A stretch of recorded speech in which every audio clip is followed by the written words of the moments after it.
Bien, hermanos, Dios me los bendiga nuevamente en esta mañana. Espero que estemos listos para la exposición de su palabra el día de hoy. Le voy a pedir que vaya abriendo su Biblia en Tito capítulo 1. Aprovecho nuevamente para darles una bienvenida a las personas que nos están acompañando por primera vez. Cuando termine el servicio, como se ha mencionado, no se vaya sin antes llenar una tarjetita, pero más que nada darles un regalo, una bolsita de regalo que tenemos para los que nos están acompañando por primera vez. Váyase preparando en Tito capítulo 1, versículos del 10 en adelante, y en unos minutitos vamos a hacer esa lectura y orar. Si algunos estuvieron aquí la semana pasada, se van a recordar que lo que hicimos fue adelantarnos al capítulo 2 por el tema especial de las madres, y ahora regresamos al capítulo 1. Así que por hacer ese cambio, y también porque tenemos quizá gente nueva que se está conectando o nos están visitando, tenía el deseo de tomarme unos 7 minutitos para que de una manera, como un flash, hacer un resumen de lo que hemos visto hasta el día de hoy. Hermanos, la fotografía grande, el panorama grande, la idea grande del pasaje, lo que Pablo está enseñándonos en esta carta de Tito, hermanos, que solamente tiene 3 capítulos, es que nosotros como hijos de Dios, como escogidos de Dios, como hijos redimidos, como personas que han conocido la verdad, como lo menciona en el versículo 1, podamos en consecuencia vivir vidas piadosas en todas las áreas de nuestra vida. Y por eso le habla a los varones, le habla a las mujeres, hijos, hijas, trabajadores. Tenemos que experimentar esa consecuencia de haber creído el Evangelio. Así que Pablo es el autor de esta carta y él está escribiendo una carta para animar y para motivar a Tito. Es como lo hemos ilustrado anteriormente. De pronto Páramo va a mandar a algún misionero a un lugar que sabemos que es difícil. Y todos podemos decir, bueno, todo el mundo es difícil, pero no podemos negar que hay algunos contextos que son aún todavía más difíciles. Así que Pablo está tratando de motivar, de alentar a Tito. Dijimos algo acerca de los cretenses en la introducción hace algunos meses. Dijimos que los cretenses son conocidos como mentirosos, malas bestias, glotones ociosos, eran ásperos, rudos, violentos. Hermanos, tenían una fama horrible, tenían una muy mala reputación. Era como las películas de los piratas que hemos visto, quizá una persona ruda, fuerte, quizá golpeado. Piensa en ese contexto de los piratas, porque eso eran los cretenses. La mayoría de ellos digamos, trabajaban en cuestiones de ventas, eran marineros. Así que aquí hay algo interesante que quería nada más repasar. Yo sé que ya lo hemos mirado.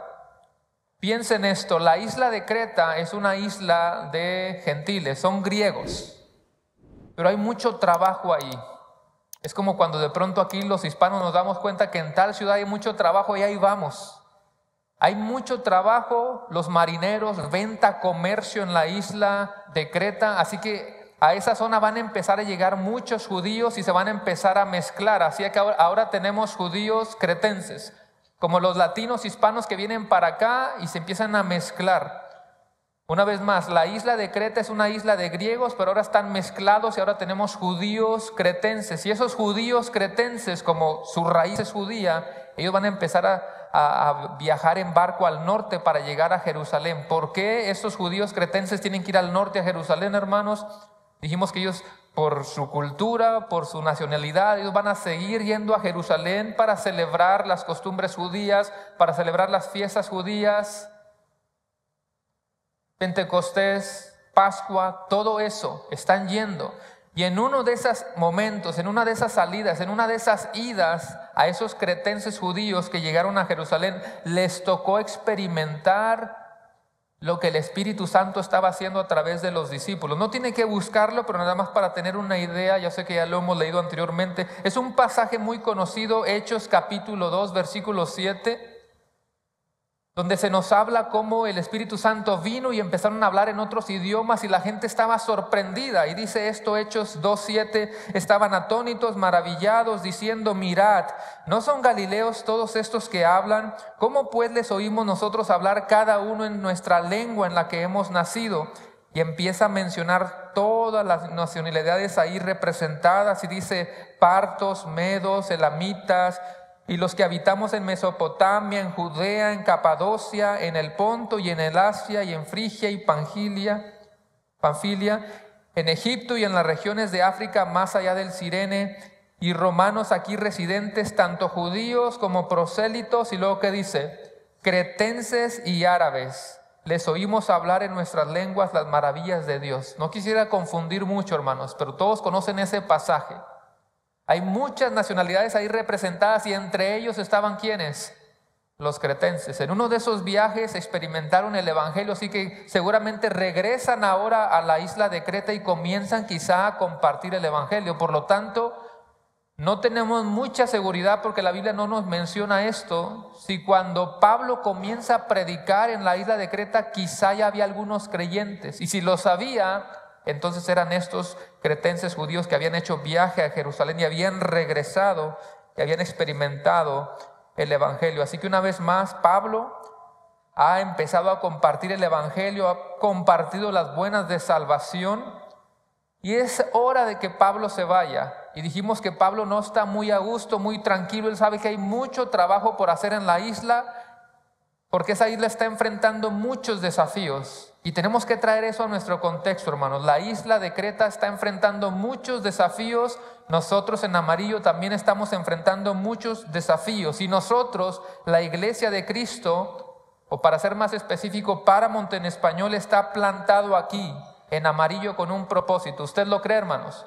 Estamos plantados aquí para hacer la luz en esta comunidad, no nuestra propia luz, sino la luz de Cristo tiene que resplandecer. No nuestra luz, la luz de Cristo. No es el nombre nuestro el que va a ser famoso, es el nombre de Cristo el cual tenemos que hacer famoso en la ciudad de amarillo. Que Cristo sea conocido. Así que en los primeros 4 versículos vemos esa introducción. Pablo se presenta como siervo de Dios, apóstol de Jesucristo. En el versículo 4 nos dice a quién escribió la carta. Dice: a Tito, verdadero hijo en la fe común, gracia, misericordia y paz de Dios Padre y del Señor Jesucristo nuestro Salvador. Y de los próximos versículos, hermanos, el 5 nos va a decir la tarea que Tito tiene que hacer. Y lo tiene ahí a la mano, Tito 1:5. Por esta causa te dejé en Creta, para que corrigieses lo deficiente y establecieses ancianos en cada ciudad, así como yo te mandé. Y dijimos que esta expresión, es un repaso, dijimos que esta expresión de corregir lo deficiente, corregir, viene de la palabra griega epidioroto, que significa sobre orto. Y alguien dice, pero eso ¿para qué me sirve? ¿Qué es esto de sobre orto? Bueno, de orto viene la palabra ortodoncia, ya comienza a parecerse un poquito más a nuestro lenguaje. Es la especialidad que se dedica a corregir las malformaciones dentales. Por eso tú vas con un especialista para que trabaje y enderece todos los dientes torcidos. ¿Se recuerda de esa predicación? En la iglesia hay muchos dientes torcidos que el especialista tiene que empezar a enderezar. Y la medicina que vamos a utilizar, ¿qué es, hermanos? El evangelio. La palabra de Dios va a empezar a enderezar dientes torcidos y empezar a caminar rectamente. De los versículos 5 al 9, que fue lo que miramos la última vez, hermanos, de los versículos 5 al 9 están los requisitos para los pastores. Y dijimos que es una urgencia, es algo urgente. Pero aunque sea algo urgente, tenemos que hacer lo que la Biblia nos instruye aquí. Hay ciertos requisitos para los obispos, pastores, ancianos, que es lo mismo. Y entonces llegamos al versículo 10 en adelante, y es como si de los versículos 10 en adelante nos va a enseñar acerca de la tarea que tienen esos pastores. Si se entiende, si hacemos un mapa, un GPS extremadamente sencillo, véalo de esta manera. De los versículos 5 al 9, los requisitos para los pastores. De los versículos 10 en adelante, ¿qué es la tarea de los pastores? Pero también tu tarea.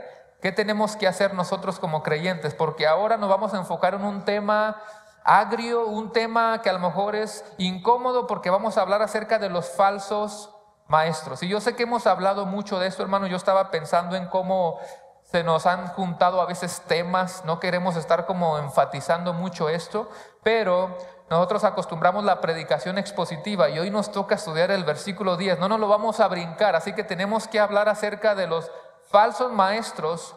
Pero yo quiero que como iglesia aprendamos no solamente a detectarlos, porque alguien puede decir, oh, yo no necesito esa enseñanza, yo sé quiénes son.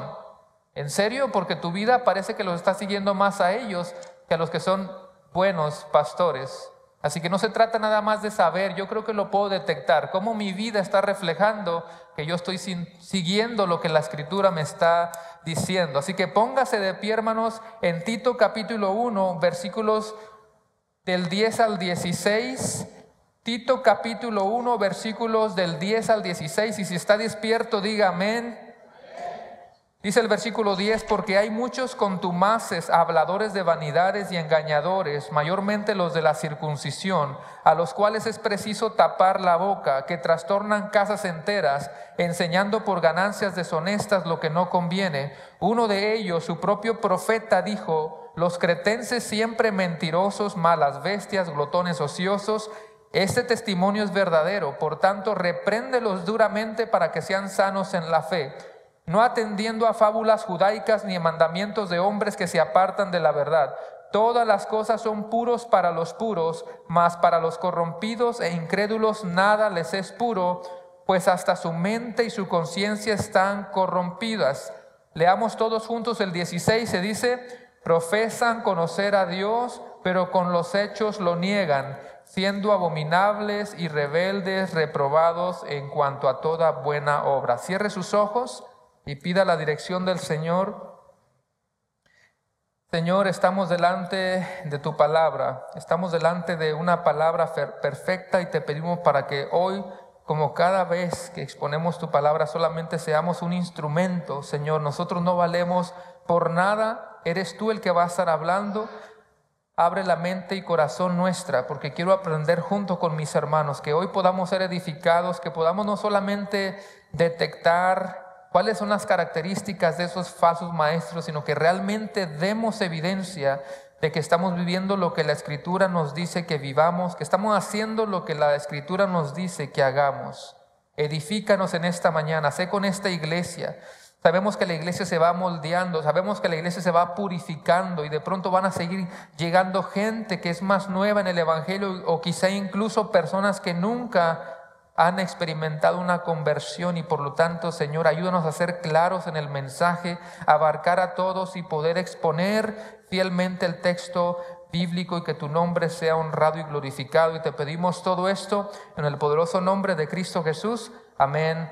Amén. Puede tomar su lugar.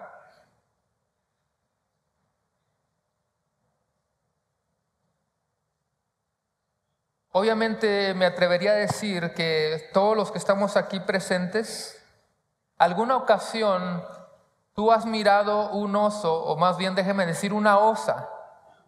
Has mirado una osa enfurecida y defendiendo a sus cachorros de los depredadores. No sé si alguien ha visto algo así en un programa de televisión, como una osa va a proteger con toda la fuerza, con toda la furia, o quizá los ha perdido, y con tanto fervor, con tanta fuerza. Usted ha visto cómo se miran esos animales impresionantes, con una fuerza y furia, lo va a hacer absolutamente todo por defender a sus cachorros. Son varias las ocasiones en las que la Biblia utiliza esa figura de una osa defendiendo a los cachorros. Proverbios lo hace, Oseas lo hace. Solamente para dar un ejemplo, hermanos, no me quiero salir del tema. Ahorita lo único que quiero enfatizar es la figura de una osa defendiendo a sus cachorros. Por ejemplo, solamente puede escuchar o escribir Oseas 13:8. Dice Oseas 13:8: como osa que ha perdido los hijos, los encontraré y desgarraré las fibras de su corazón, y ahí los devoraré como león. Fiera del campo los despedazará. Una vez más, obviamente el contexto de Oseas es otro. Ahí está hablando de cómo Dios va a derramar su ira sobre Israel, y dice: como una osa que ha perdido los hijos, los encontraré y los voy a desgarrar. Pero solamente estoy utilizando ese versículo, hermanos, para enfatizar esa frasecita. Por alguna razón la Escritura en diferentes ocasiones da esa idea de una osa furiosa con todas sus garras defendiendo a sus cachorros. En un sentido espiritual, los ancianos, bueno, todos debemos, pero los ancianos y los que sientan el llamado algún día a pastorear, tú tienes que pensar de esta manera. En un sentido espiritual, los ancianos debemos ser como esa osa furiosa, con garras para defender a nuestros cachorros. Un comentarista dijo lo siguiente, utilizando una analogía de un médico espiritual, y dice: debe diagnosticar el cáncer doctrinal y extirparlo del cuerpo para asegurar su salud y vida. Luego dice: somos como un detective espiritual que a través de una cuidadosa investigación debe detectar la evidencia espiritual de un crimen espiritual ya en progreso. ¿Y por qué dice ya en progreso? Porque muchos han sido ya infectados con este virus. Muchos en la iglesia ya han sido infectados por el virus de una mala doctrina. Muchos han sido infectados por el virus del falso evangelio de la prosperidad. Muchos han sido infectados con el virus de un evangelio light, un evangelio distorsionado. Ya venimos infectados. Por lo tanto, lo que este comentarista está diciendo es: tenemos que venir con la mentalidad de un especialista, de un médico espiritual que tiene que identificar, diagnosticar un cáncer que ya se está corriendo por el cuerpo, y tenemos que hacer algo. Yo sé que cada vez que hablamos de un tema como este, hermanos, siempre va a haber estas dos posturas: o hacer nuestra tarea de refutarlos, o decir: tú no te preocupes, tú nada más enfócate en lo tuyo, que hasta cierta parte puede que tenga razón, vamos a enfocarlos en lo nuestro. Pero también tenemos que proteger a la iglesia, porque por alguna razón la Biblia habla, ¿verdad?, de personas que están disfrazados de ovejas, pero por dentro son lobos rapaces. El Nuevo Testamento está lleno de tantos pasajes, hermanos, que nos enseñan acerca de eso. Todo el Nuevo Testamento, lo está enfatizando. Cuando yo estaba empezando a elaborar este sermón, me di la tarea de escribir los versículos en Mateo, Marcos, Lucas, Juan, Hechos, Romanos, hasta Apocalipsis. Está por todos lados, hermanos. Quizá de manera explícita, indirecta quizá, pero ahí está. Y lo tuve que empezar a resumir, y luego miraba que mi sermón ya iba en 1 hora y media y lo tenía que exprimir todavía más. Así que nada más unos poquitos, 5 o 6 versículos de muchísimos. Usted puede hacer la tarea y darse cuenta que todo el Nuevo Testamento te está enfatizando esto. No tiene que buscar ni escribir si no gusta, escuche nada más.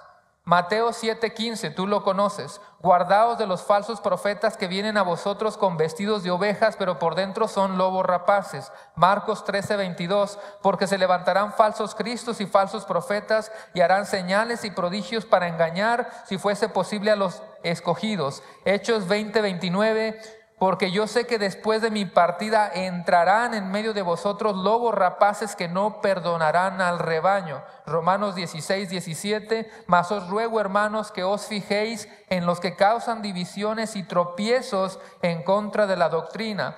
Segunda de Corintios 11:13, porque estos son falsos apóstoles, obreros fraudulentos que se disfrazan como apóstoles de Cristo. Filipenses 3:2, guardaos de los perros. A lo mejor su Biblia no dice eso. Ese sí anótelo por si piensa que yo me estoy inventando algo. Filipenses 3:2, guardaos de los perros, guardaos de los malos obreros, guardaos de los mutiladores del cuerpo. Primera Timoteo 4:1, pero el Espíritu dice claramente que en los postreros tiempos algunos apostatarán de la fe, escuchando espíritus engañadores y a doctrinas de demonios.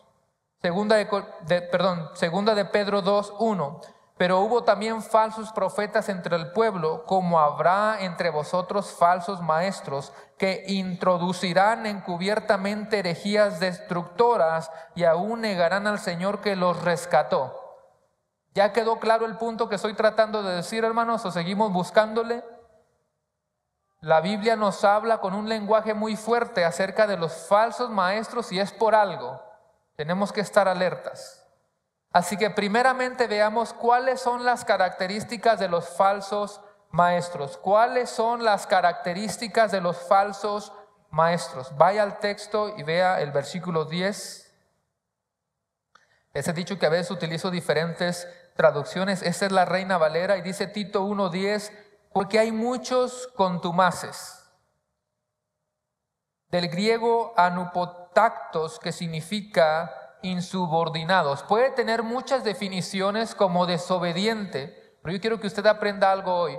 No es solamente desobedientes, es que son desobedientes porque no están dispuestos a que alguien esté por encima de ellos.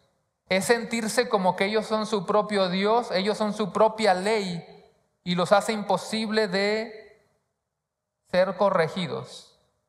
Y se entiende, no solamente desobedientes, sino el por qué. Se sienten superior a otros, no soportan la disciplina, son su propia ley. Sigue el versículo 10 y dice, porque hay muchos contumaces. Note la palabra muchos, no solamente dice que hay muchos rebeldes, muchos desobedientes. En segundo lugar dice, habladores de vanidades y engañadores. Bueno, ahí son otras dos. Vamos a enfocarnos nada más en esa de habladores de vanidades. Habladores de vanidades. ¿Qué entiendes por vanidad? Yo sé que la palabra vanidad se puede sentir también en el sentido de orgullo, altivez, pero vanidad también significa algo que no sirvió de nada, ¿verdad que sí? Al final de cuentas fue en vano, no tuvo ningún efecto o terminó sin nada de efecto. Nosotros sabemos que cuando la Biblia habla de esto, hermanos, aunque ahorita vamos a mirar más de lleno el contexto, pero también puede estar haciendo alusión a todas las personas que distorsionan los textos con un objetivo. Hay muchos falsos objetivos, pero todos aquí sabemos que lo que está de moda es la prosperidad. Es lo que está de moda. Una habilidad impresionante para distorsionarlo. Esos son los habladores de vanidades. Otra versión dice, son de palabrería vacía. Y es una traducción de hecho muy fiel. ¿Sabe por qué dice que los falsos maestros son de palabrería vacía? ¿Sabe por qué dice eso? Porque ellos predicaban algo salía de sus bocas, pero no armonizaba con lo que estaban viviendo. ¿Tendremos algo que aprender de eso, hermanos? Ya lo había yo mencionado, pero Mateo 23:3, en una ocasión Cristo le dijo esto. Mateo 23:3, así que todo lo que os digan que guardéis, guardadlo y hacedlo. Mas no hagáis conforme a sus obras porque dicen y no hacen. Es como si Cristo está con sus discípulos y les dicen, mira, lo que están hablando los fariseos, pues es verdad, eso sí es verdad, hagan eso. Pero lo que están actuando, eso no lo hagan. ¿Por qué? Porque lo que ellos hablaban no coordinaba con lo que estaban haciendo, no coordinaba con sus hechos.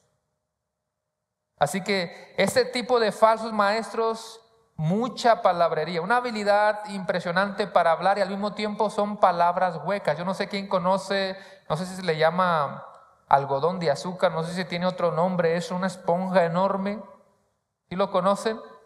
Y lo empiezas y dices, ¿dónde está lo? Parece que no es nada, no se siente nada. Yo creo que es más grande el daño que te hace que tan pequeñito. ¿O han visto cómo una donita la pones en el horno y se empieza a esponjar y se hace grande cuando en realidad es casi nada? Hay muchas palabras, en realidad por dentro es algo totalmente hueco. Luego dice engañadores en tercer lugar, todo está en el versículo 10. Ese versículo 10 está diciendo por lo menos 3 características de los falsos maestros. Lo vuelvo a leer, hermanos, porque hay muchos contumaces, habladores de vanidades, y entonces dice engañadores. Siempre, hermanos, siempre va a haber líderes con malas intenciones, eso ya lo sabemos. Van a engañar a muchos. Cristo dijo en Mateo 24:11, y muchos falsos profetas se levantarán y engañarán a muchos. Aquí Pablo nos va a dar un poquito del contexto cuando él dice mayormente los de la circuncisión. Mayormente los de la circuncisión. Acuérdense que todo lo que leemos en la Biblia, hermanos, tenemos que entenderlo en su contexto, lo que estaba pasando en ese momento y entonces la aplicación práctica para nosotros. ¿Sí tiene Tito 1:10 ahí en sus Biblias? ¿Sí? Así termina diciendo, ¿cierto? Muchos engañadores, mayormente los de la circuncisión. Una vez más, quisiera tomarme unos minutitos, no quisiera perderlos de vista, hermano, no quisiera que nos desenfoquemos, pero tengo que tomarme un tiempito para enfatizar esa frase, para que entendamos todos a qué se refiere esto de mayormente los de la circuncisión.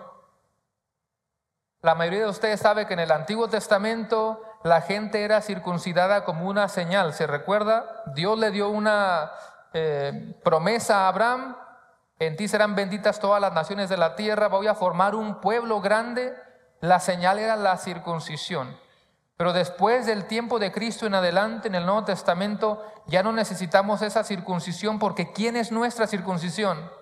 Cristo es nuestra circuncisión. Esta era una de las peores herejías en los tiempos apostólicos y sigue siendo una de las peores herejías en nuestro tiempo. La razón por la que Pablo les está tirando pedradas a los de la circuncisión es porque esos son esos famosos judaizantes de los cuales hemos hablado mucho en los últimos meses. Había gente que tenía todavía esta idea de, ok, si tú quieres ser parte de nuestro pueblo, tú tienes que circuncidarte. Eso es hacer a un lado a Cristo.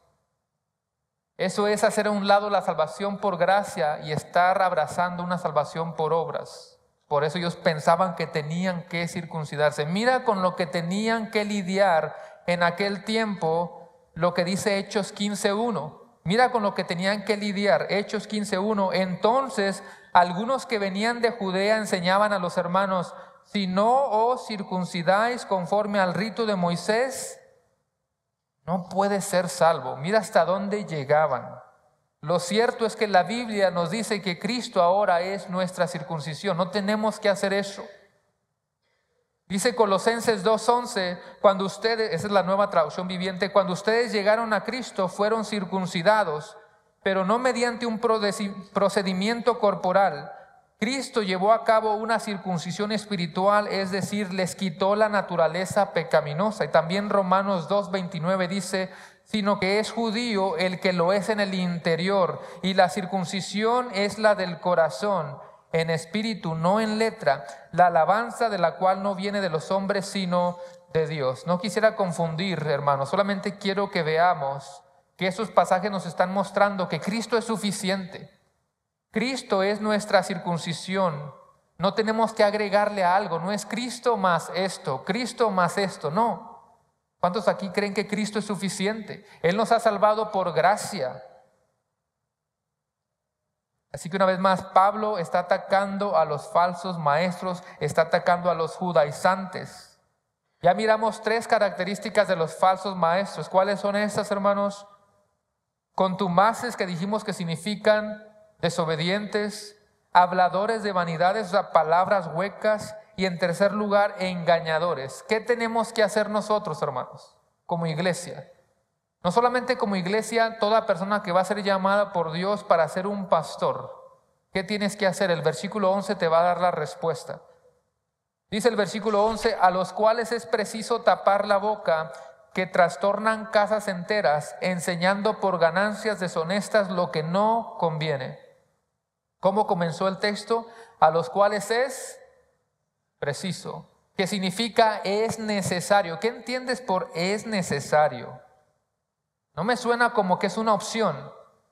¿Te recuerdas que cuando mirábamos los requisitos del pastorado dice, pero es necesario que el obispo sea irreprensible? ¿Te recuerdas? 1 Timoteo 3, pero es necesario. No es si quieres. ¿Son requisitos para los pastores? Bueno, aquí es lo mismo. Es necesario taparles la boca, porque ellos están trastornando casas enteras. Porque es como un cáncer que se va a propagar a una velocidad impresionante y la iglesia tiene que hacer algo, hermano. La iglesia tiene que despertar. Eso se lleva años. Y deseamos ser una iglesia que llegue a ser tan fuerte en este aspecto. Todo mensaje que no sea cristocéntrico, hermanos, todo mensaje que solamente se enfoca en el hombre, todo mensaje que se la pasa enfatizando únicamente en la prosperidad, todo mensaje que se desvíe nuestro enfoque de Cristo y nos empuje a adorarnos a nosotros mismos, todo mensaje que haga hablar de todo menos de Cristo, debemos desecharlo inmediatamente. Y luego dice, enseñando por ganancias deshonestas. ¿Conoce usted algunos de estos? Mira lo que dice 1 Timoteo 6. A veces cambio las traducciones para que sean más fáciles de entender. Aquí vuelvo a leer la Nueva Traducción Viviente. 1 Timoteo 6, el versículo 4 dice, cualquiera que enseñe algo diferente es arrogante y le falta entendimiento. Tal persona tiene el deseo enfermizo de cuestionar el significado de cada palabra. Esto provoca discusiones que terminan en celos, divisiones, calumnias y malas sospechas. Individuos como estos siempre causan problemas. Mire lo que dice la parte final. Tienen la mente corrompida y le han dado la espalda a la verdad. Para ellos mostrar sumisión a Dios es solo un medio ¿para qué? Para enriquecerse. Así que, ¿qué debemos hacer con esos falsos maestros, hermanos? Dice, es necesario tapar la boca. Pero ¿qué significa esto de tapar la boca? No vas a ir corriendo a encontrarlos y taparles la boca así, ¿verdad? ¿Qué significa esa expresión de es necesario taparles la boca? Aquí es donde quizá los pastores pueden diferir quizá en cómo hacerlo. Por ejemplo, hoy está de moda las redes sociales, ¿verdad que sí? El Facebook, el Instagram y tanta cosa que salen. Hoy está de moda las redes sociales y puede ver algunos pastores que utilizan las redes sociales para desenmascarar a los falsos apóstoles y profetas y falsos maestros. Y hay personas que lo único que hacen es predicar el texto fielmente e iban saliendo. Si notas la diferencia, simplemente que no vayamos a extremos, porque hay algunos pastores que los respeto, pero ya aparecen en un canal de noticias, a veces parece un canal de chismes, ya parece que estamos buscando a ver en qué falló el otro porque de ahí ya comimos, ahí nos van a llegar unos cuantos centavitos. Eso es un extremo. Entiendo que es necesario taparles la boca, pero algo que podemos hacer es que predicar el texto y ahí van saliendo quiénes son los falsos. Aunque si alguien lo hace, bueno, por eso digo, quizá podemos diferenciar en eso. Hay un comentarista excelente teólogo que se llama Vidal Valencia. Y él nos da 3 maneras en que podemos denunciar o refutar a los falsos maestros. Una vez más, no todos tienen que abrazar estas metodologías, pero son los 3 medios que él nos da para refutar a los falsos maestros. Repito, ese es el comentarista Vidal Valencia. Dice, número 1, llenarles la boca del mensaje correcto a través de la evangelización. Porque si no son convertidos necesitan de Cristo, hay que evangelizarlos, aunque como dicen muchos, ¿verdad? A veces necesitamos comenzar con la iglesia, hay que empezar a evangelizar la iglesia tristemente. Segundo lugar, ofrecerles razonamientos correctos para que descubran su error. Repito, ofrecerles razonamientos correctos para que descubran su error, pero para que tú puedas argumentar contra otro, ¿qué tienes que saber, hermanos? La Escritura. ¿Cómo vas a defender algo que tú no conoces? Así que estos son los 3. Número 1, llenarles la boca del mensaje correcto a través de la evangelización. Número 2, ofrecerles razonamientos correctos para que descubran su error. Número 3, y quizá el más importante, el que más me gustó, aunque parece el más sencillo. Número 3, mostrarles los frutos de una vida piadosa para que no blasfemen la doctrina. Porque hermano, si tú tienes la verdad correcta, si tú tienes la interpretación correcta y tus hechos no armonizan con eso, la palabra de Dios va a ser blasfemada. Por eso la gente dice, yo no quiero saber nada del cristianismo, yo no quiero saber nada de Dios, no quiero saber de Paramount en español, no me hables de tu Dios. ¿De qué sirve tener la interpretación correcta y no la conducta correcta? Además, yo quiero que tú notes algo. Parece que la Biblia sí nos dice cómo hacerlo. ¿Qué es el contexto? Estudiar el texto bíblico detalladamente, contexto histórico, contexto geográfico, versículos que están antes, versículos que están después. ¿Cuántos versículos tiene el capítulo 1, hermanos? Véalo, le doy chance. 16, capítulo 1. ¿Qué sigue del número 1? El 2. Le das la vuelta al capítulo 2, dice pero, y tenemos que hacer una pausa, ahí hay un pero. ¿Qué hace ese pero? Está conectando con todo lo que pasa en el capítulo 1. Pero tú habla lo que está de acuerdo a la sana doctrina. ¿Te diste cuenta de eso? Todo el capítulo 1 te está diciendo, mira, así son los falsos maestros. Tienes que taparles la boca, tienes que reprenderlos duramente.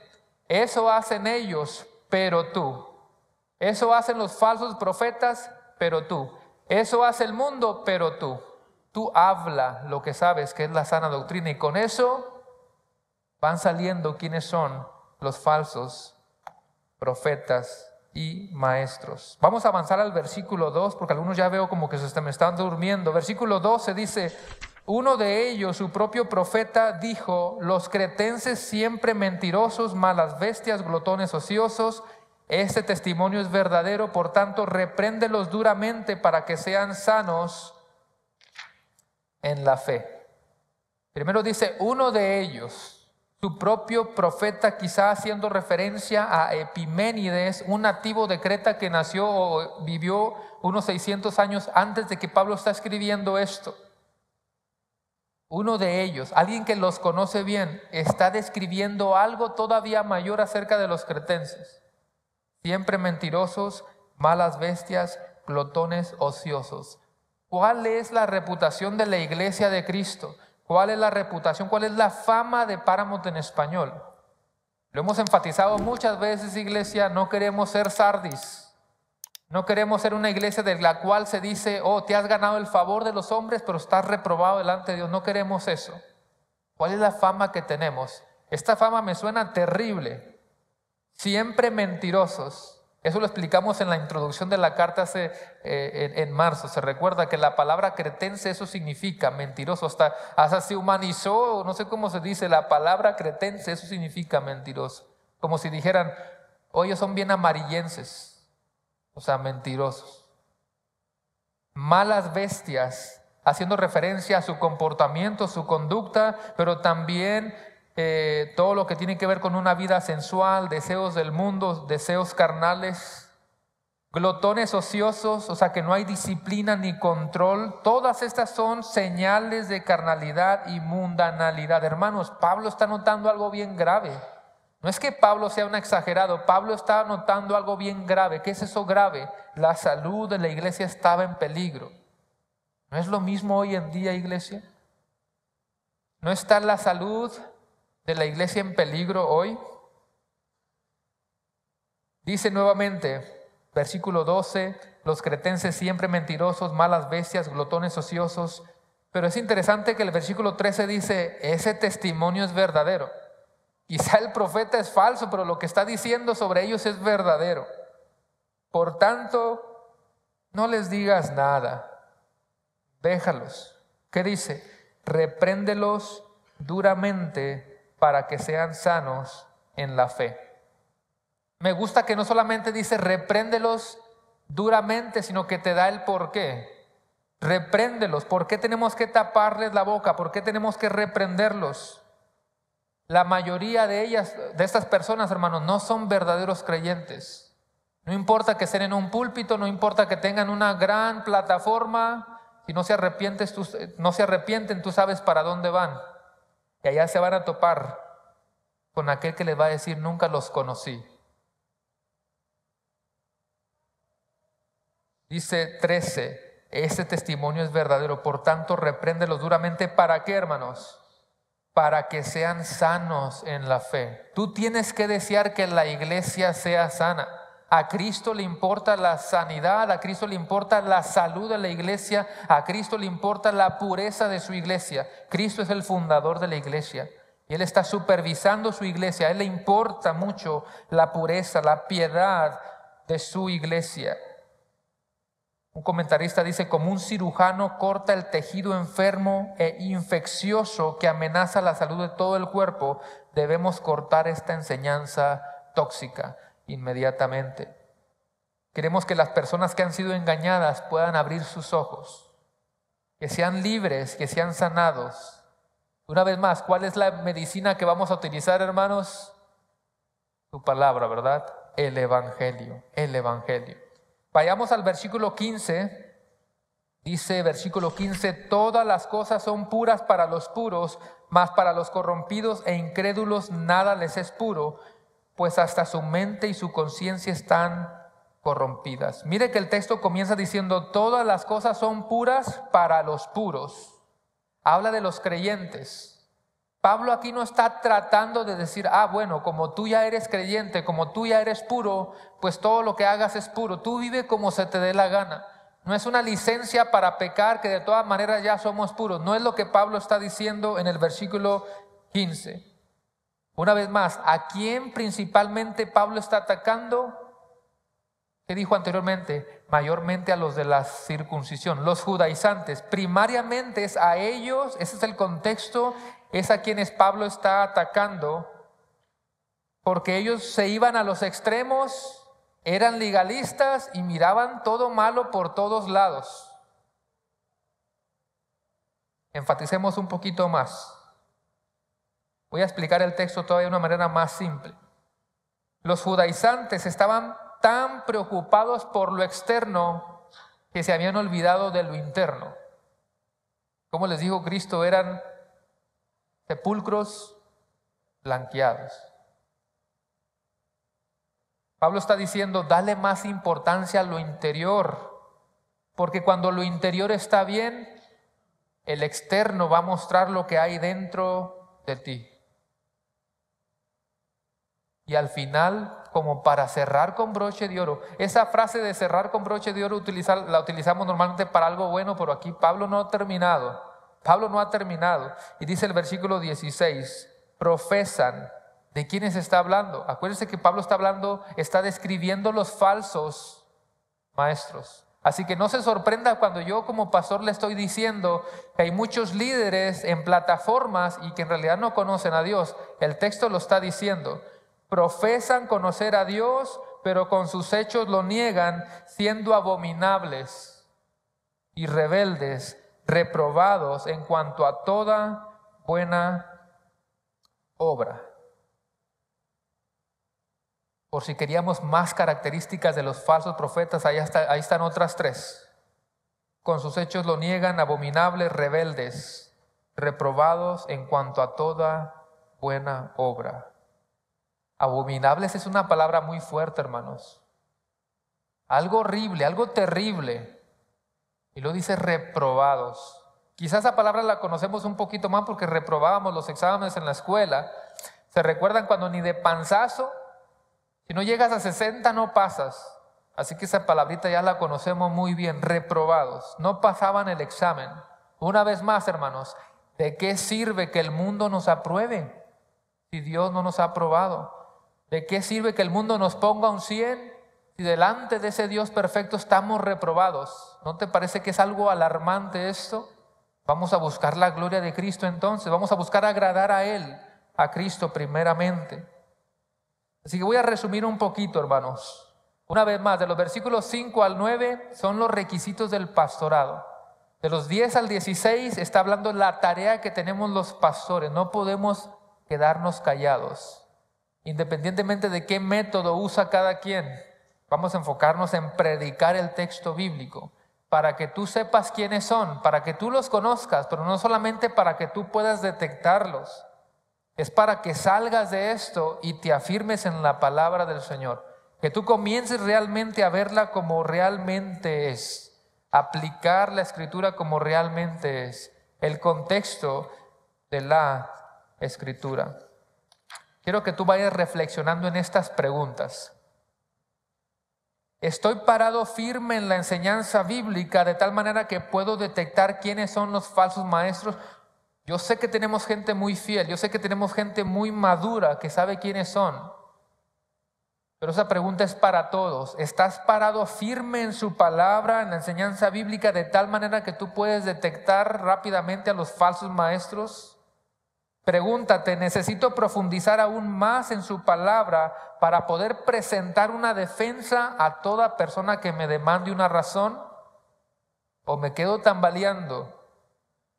Si se presenta una situación sobre defender mi fe, sería llevado por doquiera, por todo viento de doctrina. ¿Sería llevado yo de lado a lado? ¿O me mantengo firme y sé cómo refutar, sé cómo defender mi fe? ¿Te has puesto a pensar en eso? O una pregunta más básica, ¿realmente conozco al Dios que profeso conocer? ¿Realmente conozco al Dios que predico? ¿Realmente conozco al Dios al cual yo se supone que entro a este lugar para exaltar? ¿Realmente lo conozco? Aquí te van a ir 3 consejos prácticos de qué hacer. Una vez más, no queremos un mensaje incompleto, no queremos nada más quedarnos en, ya sé cómo son los falsos maestros. 3 consejos prácticos de qué hacer. Número 1, y todos van a comenzar con la letra C, como los niños, ¿verdad? Para recordarnos. Número 1, conoce la verdad. ¿Cómo vas a hablar de algo que tú ni siquiera conoces? Pero conócela bien. Sumérgete en la palabra. Así que número 1, conoce la verdad. Segunda de Timoteo 2:15, muy conocido, dice, procura con diligencia presentarte a Dios aprobado como obrero que no tiene de qué avergonzarse, que usa bien la palabra de verdad, que traza bien la palabra de verdad. Hace un momento hablábamos de reprobados. Aquí dice lo contrario, procura con diligencia presentarte a Dios aprobado. Así que número 1, conoce la verdad. Número 2, comparte la verdad. para que otros se den cuenta de su estado, que puede ser su estado pecaminoso, o quizá piensan que conocen la verdad cuando en realidad no la conocen. Así que número 2, comparte la verdad. Hay un texto que es uno de mis versículos favoritos de Pablo, porque Pablo enfatiza algo. No le doy casi importancia a mi vida ni todo lo que yo pueda lograr. Yo tengo una sola meta. ¿Cuál es esa meta? Vamos a encontrarla en Hechos 20:24.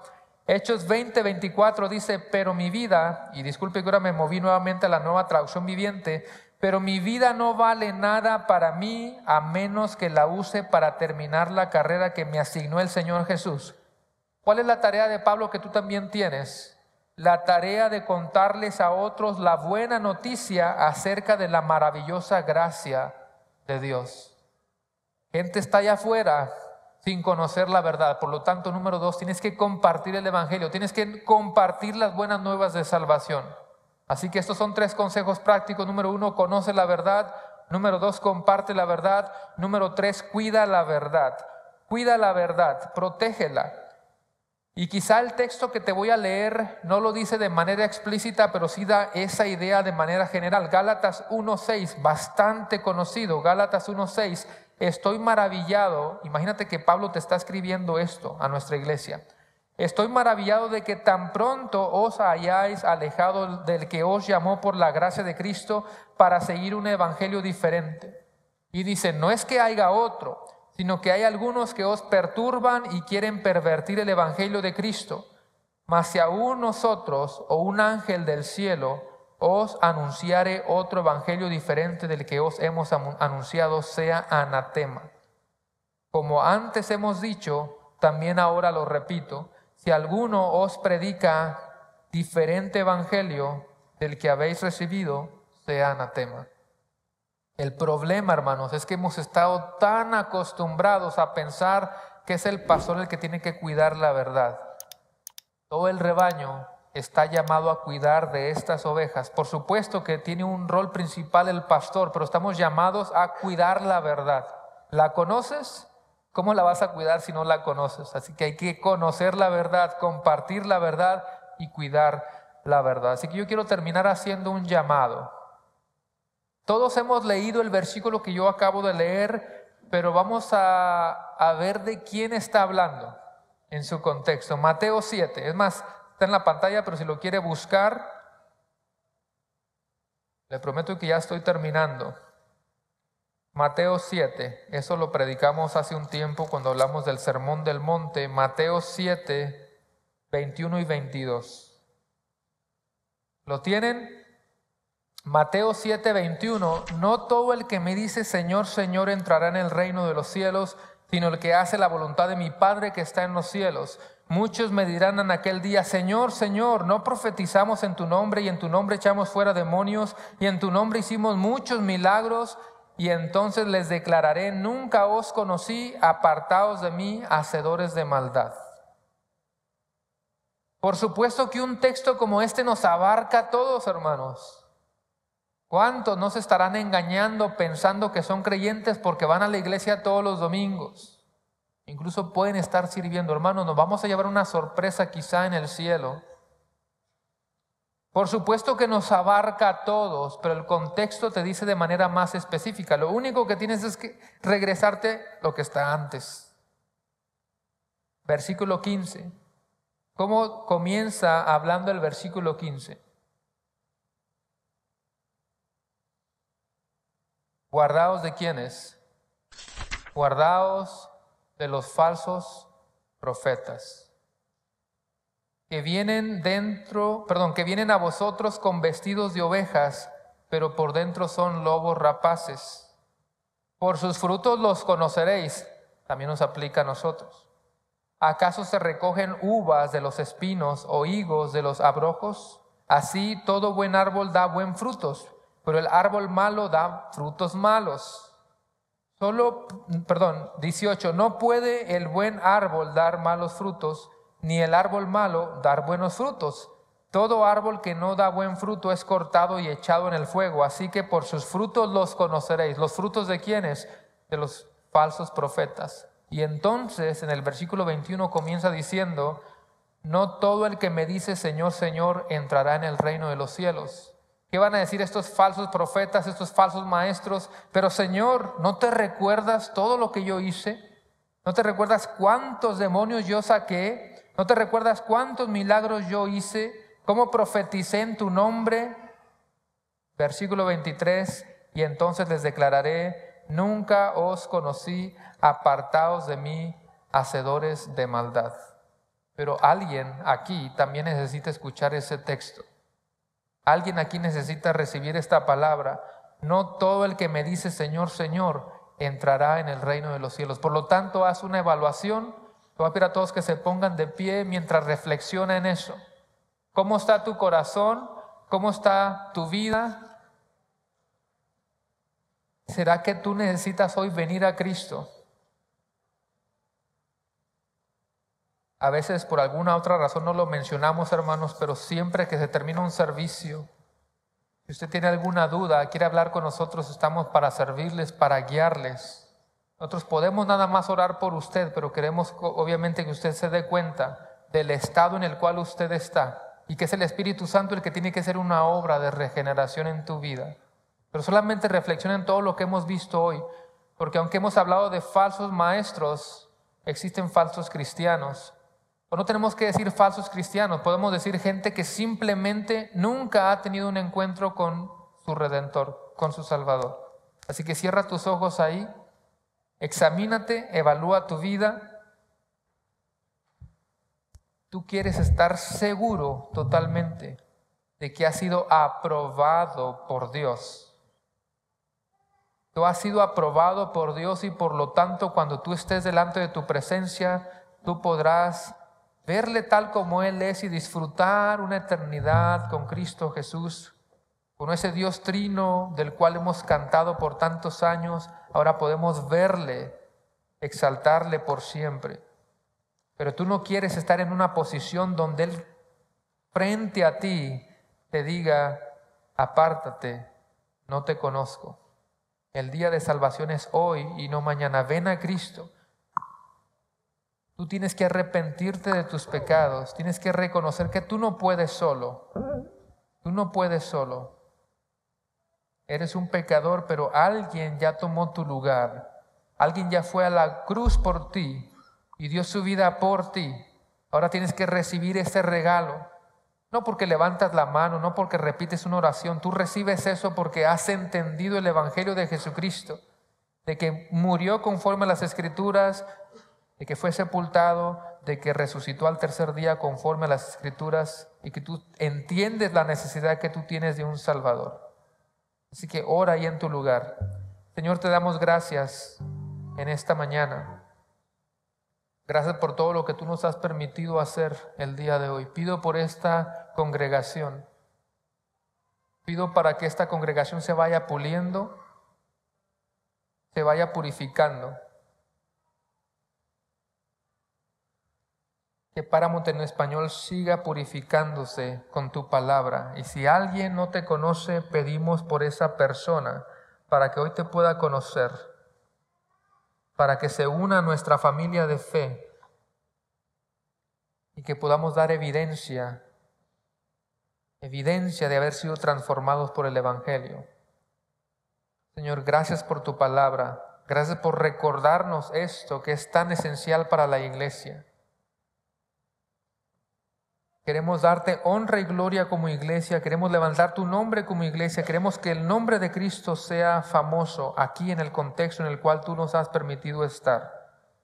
Así que te damos honra, alabanza, poder, todo es para ti y te pedimos todo esto en el poderoso y glorioso nombre de Cristo Jesús. Y la iglesia dice, amén, amén.